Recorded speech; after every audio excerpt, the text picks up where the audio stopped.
ആദ്യത്തെ സെന്റൻസ് നോക്കാം. ഞാൻ 6 മണിയോട് അടുപ്പിച്ചു വന്നു. അല്ലേ? നമ്മളോട് ആരെങ്കിലും എപ്പോ വന്നു എന്ന് ചോദിക്കുമ്പോൾ ഞാൻ 6 മണിയോട് അടുപ്പിച്ചു വന്നു എന്ന് പറയാം. ഈ സെന്റൻസ് നമുക്ക് എങ്ങനെയാണ് ഇംഗ്ലീഷിൽ പറയാൻ പറ്റുക? ഏകദേശം 6 മണിയോട് അടുപ്പിച്ചാണ് വന്നത് അല്ലേ? അപ്പൊ ഇത് എങ്ങനെയാ പറയാൻ പറ്റുക എന്ന് നമുക്ക് നോക്കാം. അപ്പൊ ഇവിടെ I came at about 6 എന്നാണ് പറയുന്നത്. I came at about 6. ഇവിടെ സബ്ജക്റ്റ് I ആണ്, ഞാനാണല്ലേ. came എന്ന് ഉപയോഗിച്ചത് കമ്മിന്റെ പാസ്റ്റ് ആണ്, ഓൾറെഡി നമ്മൾ വന്നു കഴിഞ്ഞു. പിന്നെ ഇവിടെ പ്രിപ്പോസിഷൻ at, ഏതെങ്കിലും സമയത്തിന്റെ മുന്നേ ഒക്കെ നമ്മൾ at ഉപയോഗിക്കും അല്ലേ. ഇനി അടുത്ത സെന്റൻസ് ആണ് ഞാൻ ദുബായിൽ പോയിട്ടുണ്ട് അല്ലെ. ഞാൻ ദുബായിൽ പോയിട്ടുണ്ട്. ഈ സെന്റൻസ് നമുക്ക് എങ്ങനെ പറയാൻ പറ്റും? ഞാൻ ദുബായിൽ പോയിട്ടുണ്ട് അല്ലെ. മുന്നേ എപ്പോഴോ നമ്മൾ പോയിട്ടുണ്ട്. ഒരു തവണയാവാം, 2 തവണയാകാം, എത്ര തവണയാവാം അല്ലെ. I have been to Dubai എന്നാണ് നമ്മൾ പറയുന്നത്. എന്താണ്? I have been to Dubai. ഏതെങ്കിലും ഒരു സ്ഥലത്ത് പോയിട്ടുള്ളതിനെ കുറിച്ചൊക്കെ നമ്മൾ പറയുമ്പോൾ ഈ ബിയുടെ തേർഡ് ഫോം ആയിട്ടുള്ള ബീൻ ആണ് ഉപയോഗിക്കുന്നത്. I have been to Dubai twice. She has been to London. They have been to the Taj Mahal. എങ്ങനെയൊക്കെയാണ് നമ്മൾ പറയുന്നത്. അടുത്ത സെന്റൻസ് നോക്കൂ. എനിക്കിവിടെ ജീവിക്കാൻ ആഗ്രഹമുണ്ട് അല്ലെ. എനിക്കിവിടെ ജീവിക്കാൻ ആഗ്രഹമുണ്ട്. I want to live here. നമ്മൾ നല്ല ഭംഗിയുള്ള ഒരു സ്ഥലമൊക്കെ കാണുമ്പോൾ പറയാം എനിക്കിവിടെ ജീവിക്കണം അല്ലെ, എനിക്കിവിടെ ജീവിക്കാൻ ആഗ്രഹമുണ്ട്. I want to live here. I want, നമുക്ക് ആഗ്രഹമുണ്ട് അല്ലെ, അല്ലെങ്കിൽ ആവശ്യമുണ്ട്. I want to live here എന്ന് നമുക്ക് പറയാം. അടുത്ത സെന്റൻസ് ആണ് ഞാൻ അതിനെക്കുറിച്ച് ആലോചിക്കാം. നമ്മളോട് ആരെങ്കിലും ഒരു സജഷൻ തരുമ്പോൾ നമ്മൾ പറയില്ലേ, ഞാൻ അതിനെക്കുറിച്ച് ആലോചിക്കാം. ഈ സെന്റൻസ് നമുക്ക് എങ്ങനെ പറയാൻ പറ്റും? ഞാൻ അതിനെക്കുറിച്ച് ആലോചിക്കാം എന്നെങ്ങനെ പറയാം? നിങ്ങളൊന്ന് ആലോചിച്ചു നോക്കൂ. I will think about it എന്ന് പറയാം. I will think about it. ഞാൻ ഇപ്പൊ അതിനെക്കുറിച്ച് ആലോചിച്ചിട്ടില്ല. അപ്പൊ നമ്മൾ എപ്പോഴും ഈ ഫ്യൂച്ചറിലെ കാര്യങ്ങൾ പറയുമ്പോൾ നമ്മൾ എന്ത് ചെയ്യും? will ഉപയോഗിക്കും. I will think about it. I will, ഞാൻ ചെയ്യാൻ പോണേ ഉള്ളൂ അല്ലേ. I will think about it എന്ന് പറയാം. ഇനി ഇപ്പൊ കുറെ യുദ്ധങ്ങളൊക്കെ നടക്കുന്ന സമയമാണല്ലോ. അപ്പൊ നമ്മൾ പറയാണ് നമ്മുടെ ഒരു അഭിപ്രായം, ഞാൻ യുദ്ധത്തിനെതിരെയാണ്. ഇതെങ്ങനെ പറയാം? അപ്പൊ ഞാൻ എന്നുള്ളതിന് I എന്ന് പറയാം അല്ലേ. ഇനി I am, ഞാൻ എന്തിനെതിരെയാണ്? യുദ്ധത്തിന്. അപ്പൊ എതിരെ എന്നുള്ളതിന് നമ്മൾ ഉപയോഗിക്കുന്നത് against എന്നാണ്. I am against, എന്താണ്? എതിരെയാണ്. എന്തിനാണ് നമ്മൾ എതിരെ? I am against the war. I am against the war. ഇനി അവൾക്ക് ഐസ്ക്രീം ഇഷ്ടമാണ്. നമ്മൾ വേറെ ആരുടെയെങ്കിലും ഒരു ഇഷ്ടത്തെ കുറിച്ച് പറയുകയാണല്ലേ. അവൾക്ക് ഐസ്ക്രീം ഇഷ്ടമാണ്. അവൾക്ക് ബ്ലൂ കളർ ഇഷ്ടമാണ്. അവൾക്ക് ബിരിയാണി ഇഷ്ടമാണ് എന്നൊക്കെ നമ്മൾ പറയില്ലേ. ഷീ ലൈക്സ് ഐസ്ക്രീം എന്ന് പറയാം. ഷീ ലൈക്സ് എന്നാണ് പറയുന്നത് അല്ലെ. ഷീ, ഹി ഒക്കെ ഉപയോഗിക്കുമ്പോൾ വേർബിന്റെ കൂടെ എസ് കൂടെ വരും അല്ലെ. Likes, she likes, he likes. അതെ ഐ ആണെങ്കിൽ എന്ത് വരും? ഐ ലൈക്ക് എന്നേ വരുള്ളൂ. വി ലൈക്ക്, ഐ ലൈക്ക് എന്നൊക്കെയാണ് പറയുന്നത്. ഇവിടെ അവളായതുകൊണ്ട് ഷീ ലൈക്സ് ഐസ്ക്രീം എന്നാണ് പറയുന്നത്. ഇതിന്റെ മനസ്സിലായില്ലേ? She likes ice cream. നമ്മുടെ ആരുടെയെങ്കിലും ഒരു ഇഷ്ടങ്ങളെ കുറിച്ച് പറയാണ്. അടുത്തത് അവള് പുകവലി നിർത്തി. എന്തെങ്കിലും ഒരു ഹാബിറ്റ് അവർ സ്റ്റോപ്പ് ചെയ്തു എന്ന് നമ്മൾ പറയാണ് അല്ലെ. അവള് പുകവലി നിർത്തി, അവള് ചായ കുടിക്കുന്നത് നിർത്തി. ഒരു ഹാബിറ്റ് ആണല്ലേ. ഈ ഹാബിറ്റ് സ്റ്റോപ്പ് ചെയ്തു എന്നാണ് നമ്മൾ പറയുന്നത്. ഇത് നമുക്ക് എങ്ങനെ പറയാം? ഷീ സ്റ്റോപ്ഡ് സ്മോക്കിംഗ് അല്ലെ. ഷീ സ്റ്റോപ്ഡ് സ്മോക്കിംഗ് അല്ലെ. She stopped smoking. അതുപോലെ I stopped eating junk food. They stopped playing. He stopped talking. ഇങ്ങനെയൊക്കെ നമുക്കിത് പറയാം. ഇനി അവരെ കൊണ്ട് ഇപ്പോൾ ഉപയോഗമില്ല അല്ലെ. അവരെ കൊണ്ട് ഇപ്പോ ഒരു ഉപയോഗവും ഇല്ല എന്നുള്ള സെന്റൻസ് നമുക്ക് എങ്ങനെ പറയാൻ പറ്റും? അവരെ കൊണ്ട് ഇപ്പോൾ ഒരു ഉപയോഗമില്ല അല്ലെങ്കിൽ ഒരു പ്രയോജനമില്ല എന്ന് നമ്മൾ പറയില്ലേ. ഇതെങ്ങനെ പറയാം? They are useless now. Useless, ഉപയോഗമില്ലാത്ത ഒരു കാര്യല്ലേ. Useless now. They are useless now. അവരിപ്പോ ഒരു വർക്കും ചെയ്യുന്നില്ല, അവർ യൂസ്ലെസ് ആണ്. They are useless now. അടുത്തത് ഇത് ചിലപ്പോൾ ശരിയായിരിക്കാം അല്ലെ. നമ്മൾ അങ്ങനെ ഒരു അഭിപ്രായം പറയില്ലേ. ഇത് ചിലപ്പോൾ ശരിയായിരിക്കാം എന്നൊരു അഭിപ്രായം പറയില്ലേ? ഇത് നമുക്ക് എങ്ങനെയാണ് പറയാൻ കഴിയുക? ഒന്ന് ആലോചിച്ച് നോക്കൂ. ഇത് ചിലപ്പോൾ ശരിയായിരിക്കാം എന്ന് നമുക്ക് എങ്ങനെ പറയാൻ പറ്റും? നിങ്ങൾക്ക് കൂടെ ചിന്തിക്കാനുള്ള സമയം തരുകയാണ് കേട്ടോ. അപ്പം നിങ്ങളുടെ കഴിവ് കൂടെ ഇതിന്റെ കൂടെ ഉൾപ്പെടുത്തിയെങ്കിൽ മാത്രമേ നമുക്ക് ഇംപ്രൂവ് ചെയ്യാനായിട്ട് കഴിയുള്ളൂ. This may be correct എന്ന് പറയാം. May be ചിലപ്പോൾ എന്ന പ്രയോഗമാണ് ഈ may be കൊണ്ട് ഉദ്ദേശിക്കുന്നത്. This may be correct. This may be correct. അല്ലെ? May be അവൾ ചിലപ്പോൾ വരും. Maybe she will come. ഈ may be എന്ന് പറയുന്നത് ചിലപ്പോഴാണ്. നീ നാളെ വരുമോ? Maybe ചിലപ്പോൾ ഞാൻ വരാം എന്ന് പറയുന്നതാണ് may be. This may be correct. ഈ ചിലപ്പോ വരാം, ചിലപ്പോൾ ചെയ്യാം എന്നൊക്കെ പറയില്ലേ? അവിടെയൊക്കെ നമുക്ക് ഈ may be എന്ന് ഉപയോഗിക്കാം. അടുത്ത സെന്റൻസ് ആണ് അനു പേജ് മറിച്ചു, അല്ലെങ്കിൽ ആരെങ്കിലും ഒരാൾ ഒരു ബുക്കിന്റെ പേജ് മറിച്ചു എന്ന് പറയില്ലേ? ഇതെങ്ങനെ നമുക്ക് പറയാൻ പറ്റുക? പേജ് മറിച്ചു എന്നുള്ള ഒരു ഫ്രേസ് എങ്ങനെ പറയാം? Anu turn the page. Turned ഈ മറിച്ചു എന്നുള്ളതിനാണ് നമ്മൾ ടേൺഡ് എന്നുള്ള വാക്കാണ് ഇവിടെ നമ്മൾ ശ്രദ്ധിക്കേണ്ടത്. ടേൺഡ്. ഞങ്ങൾക്ക് ആവശ്യത്തിന് സമയമുണ്ട്, അല്ലെ? ഞങ്ങൾക്ക് ആവശ്യത്തിന് സമയമുണ്ട്, സമയക്കുറവൊന്നുമില്ല, ഞങ്ങൾക്ക് ആവശ്യത്തിന് സമയമുണ്ട് എന്നെങ്ങനെ പറയാം? ഞങ്ങൾക്ക് ആ കാര്യം ചെയ്യാൻ ആവശ്യത്തിന് സമയമുണ്ട് എന്ന് നമ്മൾ പറയാറില്ലേ? ഇതെങ്ങനെയാണ് നമുക്ക് പറയാൻ പറ്റുക? ഇതൊക്കെ നമുക്ക് ഡെയിലി ലൈഫിൽ ആവശ്യം വരുന്നതും നമ്മൾ അറിയാതെ തന്നെ നമ്മൾ ഉപയോഗിച്ചു പോകുന്ന കുറേ സെന്റൻസുകളാണ് അല്ലേ? വി ഹാവ് ഇനഫ് ടൈം, അല്ലേ? നമുക്ക് ഇഷ്ടംപോലെ സമയമുണ്ട് ഇതൊക്കെ ചെയ്യാൻ. We have enough time. Enough ഇഷ്ടം പോലെ, ആവശ്യത്തിന് എന്നുള്ളതാണ് വി ഹാവ് ഇനഫ് ടൈം. ഞങ്ങൾക്കുണ്ട് എന്ന് കാണിക്കാനാണ് we have enough time. We have enough time. ഇനി നമ്മൾ ഒരാളോട് പറയാണ് നീ ഒരു 100 വരെ എണ്ണു എന്ന് പറയില്ലേ? ഇതെങ്ങനെ നമുക്ക് പറയാ? 100 വരെ എണ്ണു. അല്ലെങ്കിൽ കുട്ടികളോടൊക്കെ പറയില്ലേ 100 വരെ എണ്ണ്. ഇതെങ്ങനെയാണ് നമുക്ക് പറയാൻ പറ്റുക? വളരെ ഈസി ആയിട്ടുള്ള സെന്റൻസ് ആണ്, അല്ലെങ്കിൽ വളരെ സിമ്പിൾ ആയിട്ടുള്ള ഒരു സെന്റൻസ് ആണ് അല്ലേ? പക്ഷെ ഇംഗ്ലീഷിൽ എങ്ങനെയാണ് ഇത് പറയുക എന്ന് ആലോചിച്ചിട്ടുണ്ടോ? ഒന്ന് പറഞ്ഞു നോക്കൂ. എങ്ങനെയാണ് 100 വരെ എണ്ണു, അല്ലെങ്കിൽ ഏതെങ്കിലും ഒരു നമ്പർ പറഞ്ഞിട്ട് അത് എണ്ണാൻ പറയുന്നത്? Count to 100. വളരെ എളുപ്പമാണ് അല്ലേ? Count to 100. 100 വരെ എണ്ണു. കൗണ്ട് ടു 100 എന്ന് പറയാം. അടുത്തതാണ് അവൻ എന്നോട് ഡാൻസ് കളിക്കാൻ പറഞ്ഞു. അവൻ എന്താ പറഞ്ഞത്? എന്നോട് ഡാൻസ് കളിക്കാൻ പറഞ്ഞു, അല്ലേ? എന്നോട് അവൻ ഡാൻസ് കളിക്കാൻ പറഞ്ഞു. എങ്ങനെ പറയാം? He told me to dance. അവൻ പറഞ്ഞതാണല്ലേ, അതുകൊണ്ട് he told me to dance. Dance കളിക്കാൻ പറഞ്ഞു. ഇനി അടുത്തത്, ഇനി അതേ സമയം അവൻ എന്നോട് ഡാൻസ് കളിക്കാൻ ആവശ്യപ്പെട്ടു എന്നാണെങ്കിൽ നമ്മൾ ഈ സെന്റൻസിൽ എന്ത് മാറ്റം വരുത്താം? He asked me to dance. അവൻ ആവശ്യപ്പെടുകയാണ് അല്ലേ? Asked to me, asked me to dance. He told me to dance. He asked me to dance. രണ്ട് സെന്റൻസ് മനസ്സിലായില്ലേ? ഇനി നമ്മൾ പറയുകയാണ് എനിക്ക് എന്തെങ്കിലും ഒരു സാധനം ഉണ്ട്, അതായത് എനിക്കൊരു പച്ച ഷർട്ട് ഉണ്ട്, എനിക്കൊരു പിങ്ക് സൽവാർ ഉണ്ട് എന്നൊക്കെ പറയില്ലേ? ഇത് എങ്ങനെയാണ് പറയാൻ പറ്റുക? എനിക്കൊരു പച്ച ഷർട്ട് ഉണ്ട്, ഞാൻ നാളത്തെ ഫംഗ്ഷൻ അത് ഇടാം എന്നൊക്കെ നമ്മൾ പറയുന്നതാണ്. I have A green shirt. I have എനിക്കുണ്ട്, നമുക്ക് എന്തെങ്കിലും ഒരു കാര്യങ്ങൾ ഉണ്ട് എന്ന് പറയാനാണ് I have A car. I have A bus. I have A home. I have A house എന്നൊക്കെ നമുക്ക് പറയാം. എനിക്കൊരു ഷർട്ട് ഉണ്ട്. എനിക്കൊരു പുതിയ സൈക്കിൾ വേണം. നമ്മുടെ ആവശ്യമാണല്ലേ? എനിക്കൊരു പുതിയ സൈക്കിൾ വേണം. എനിക്കൊരു പുതിയ ഡ്രസ് വേണം. ഇതൊക്കെ എങ്ങനെയാണ് പറയാ? നമ്മൾ ഒരാളോട് ആവശ്യപ്പെടാല്ലേ? I need a new cycle. എന്താണ്? നമ്മുടെ ആവശ്യമാണല്ലേ? I need a new cycle. എനിക്കൊരു പുതിയ സൈക്കിൾ വേണം.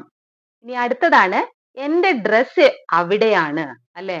എനിക്ക് വരാൻ പറ്റില്ല, എന്റെ ഡ്രസ് അവിടെയാണ് എന്നൊക്കെ പറയില്ലേ? എന്റെ ഡ്രസ് അവിടെയാണ്.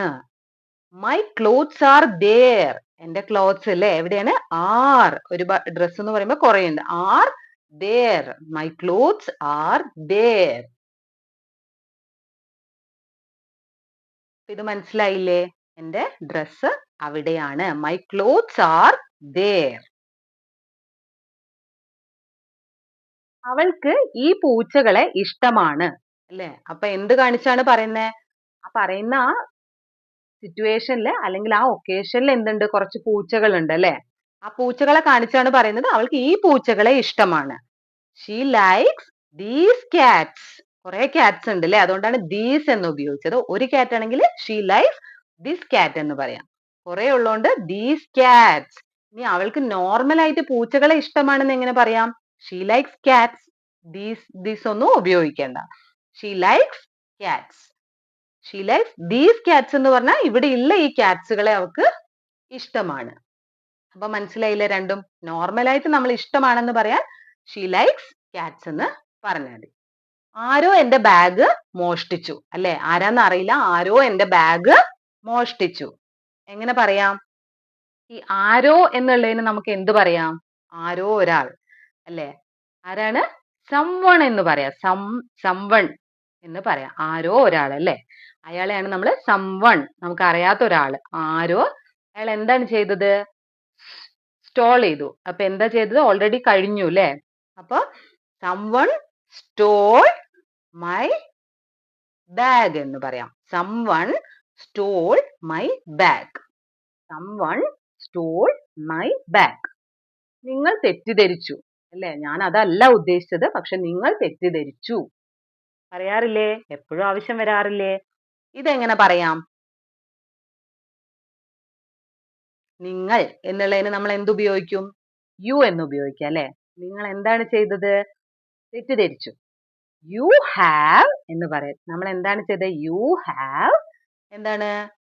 Miss understood. മിസ് അണ്ടർസ്റ്റുഡ് ചെയ്തു. You have miss understood.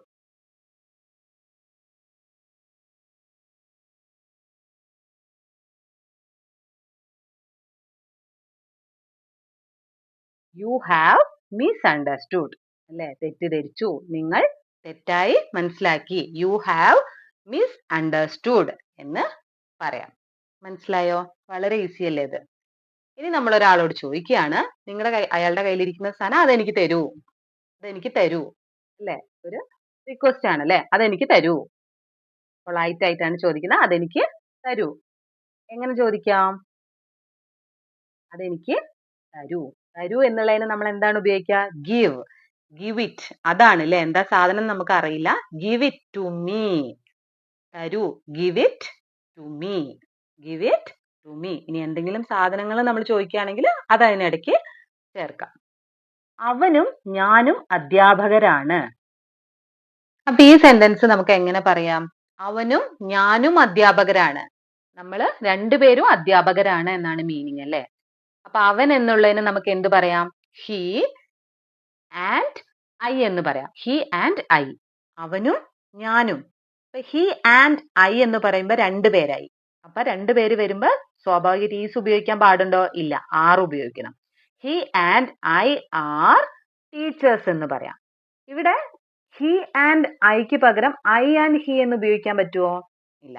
സാധാരണ നമ്മള് സ്റ്റാൻഡേർഡ് ആയിട്ട് ഇംഗ്ലീഷിൽ അല്ലെങ്കിൽ കുറച്ച് പൊളൈറ്റ് ആയിട്ട് പറയുമ്പോൾ അങ്ങനെ പറയുമ്പോൾ നമ്മൾ ഹി ആൻഡ് ഐ എന്നാണ് ഉപയോഗിക്കുന്നത്. ഐ ആൻഡ് ഹി എന്ന് ഉപയോഗിക്കില്ല. കാരണം നമ്മളെ കുറിച്ച് പറയുമ്പോൾ നമ്മളെ ഐ എന്ന വേർഡ് നമ്മൾ സെക്കൻഡ് ആണ് എപ്പോഴും ഉപയോഗിക്കുക. സബ്ജക്റ്റിൽ രണ്ട് പേര് വരുമ്പോൾ ഐ എന്നത് നമ്മൾ രണ്ടാമതാണ് ഉപയോഗിക്കുക. അതാണ് ഒരു standard English. He and I എന്നാണ് ഉപയോഗിക്കുക. ഐ ആൻഡ് ഹി എന്ന് ഉപയോഗിക്കില്ല. അപ്പൊ എപ്പോഴും അത് ശ്രദ്ധിക്കുക.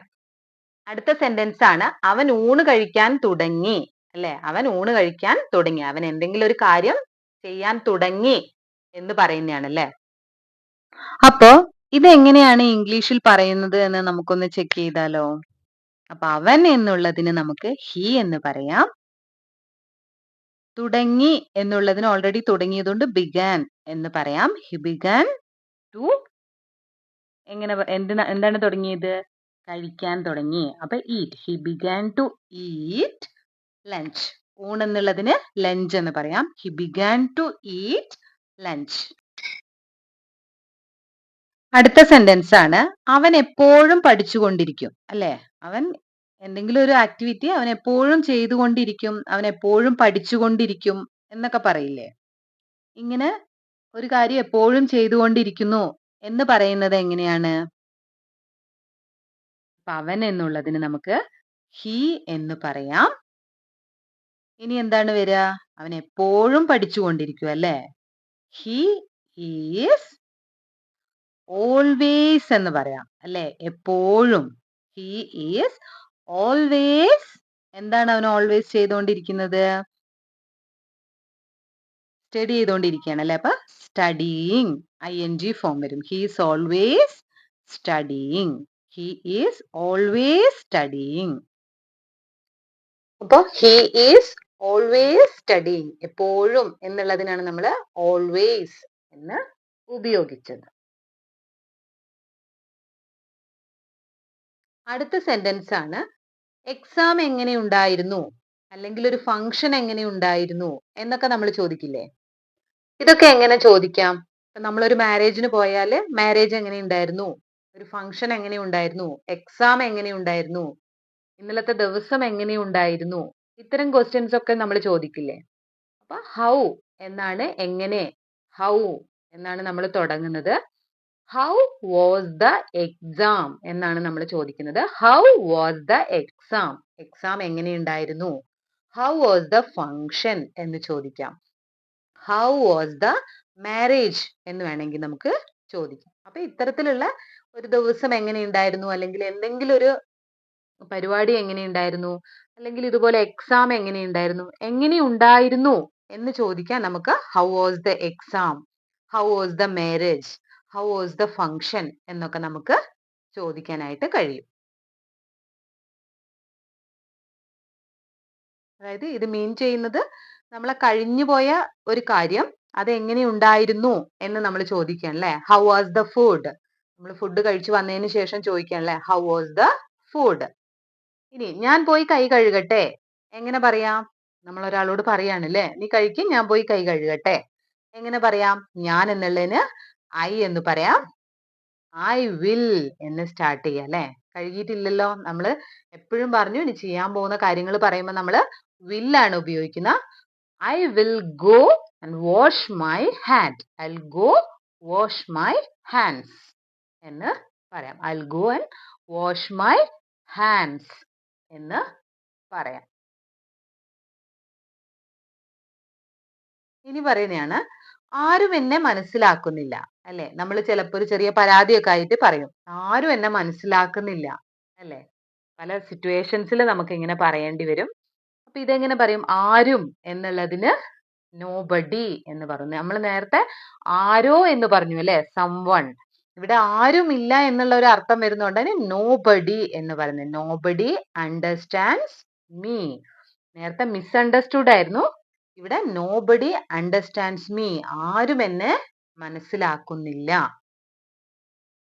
അവൾ പോകുന്നില്ല എന്ന് തീരുമാനിച്ചു അല്ലെ.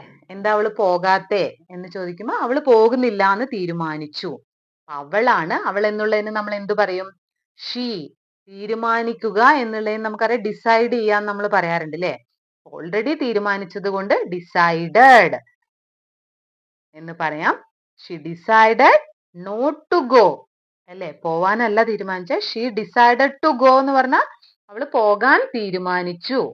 ഇനി പോകുന്നില്ല എന്നതായതുകൊണ്ടാണ് നോട്ട് ഉപയോഗിച്ചത്. അവർ പരസ്പരം കണ്ടെത്തി അല്ലെ. അവർ പരസ്പരം കണ്ടെത്തി. ഇതെങ്ങനെ പറയാം? അവർ പരസ്പരം കണ്ടെത്തി. They found. കണ്ടെത്തുക എന്നുള്ളതിന് നമുക്ക് ഫൗണ്ട് എന്ന് പറയാം അല്ലെ. They found each other. പരസ്പരം. Each other. They found each other എന്ന് പറയാം. ദേ ഫൗണ്ട് ഈച്ച് അതർ എന്ന് പറയാം. ഇനി നമ്മൾ റിലേഷൻഷിപ്പിനെ കുറിച്ച് പറയുകയാണ്. അതായത് ടോം മേരിയുടെ സഹോദരനാണ്, മേരി ടോമിന്റെ സഹോദരിയാണ് അല്ലെ. ഇനി ഒരാള് അയാളുടെ അച്ഛനാണ്, അമ്മയാണ് എന്നൊക്കെ പറയില്ലേ. ഈ ഒരാള് ഇയാളുടെ ഇതാണ്. ഇങ്ങനെയുള്ള റിലേഷൻഷിപ്സുകൾ എങ്ങനെയാണ് നമ്മൾ പറയുന്നത്? Tom is Mary's brother. നമ്മൾ ടോമിനെ കുറിച്ചല്ലേ പറയുന്നത്. അപ്പൊ നമുക്ക് ടോമിൽ നിന്ന് തന്നെയാണ് സെന്റൻസ് സ്റ്റാർട്ട് ചെയ്യേണ്ടത്. Tom is Mary's brother. Tom മേരിയുടെ ബ്രദർ ആണ്.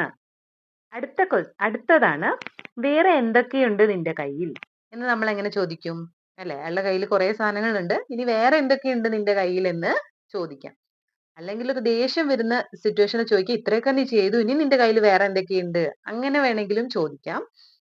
അപ്പൊ ഇതെങ്ങനെയാണ് നമുക്ക് ചോദിക്കാൻ പറ്റുക? വേറെ എന്തൊക്കെയുണ്ട് നിന്റെ കയ്യിൽ? എങ്ങനെ ചോദിക്കാം? സെന്റൻസ് എങ്ങനെയായിരിക്കും സ്റ്റാർട്ട് ചെയ്യുന്നത്? അല്ലെ?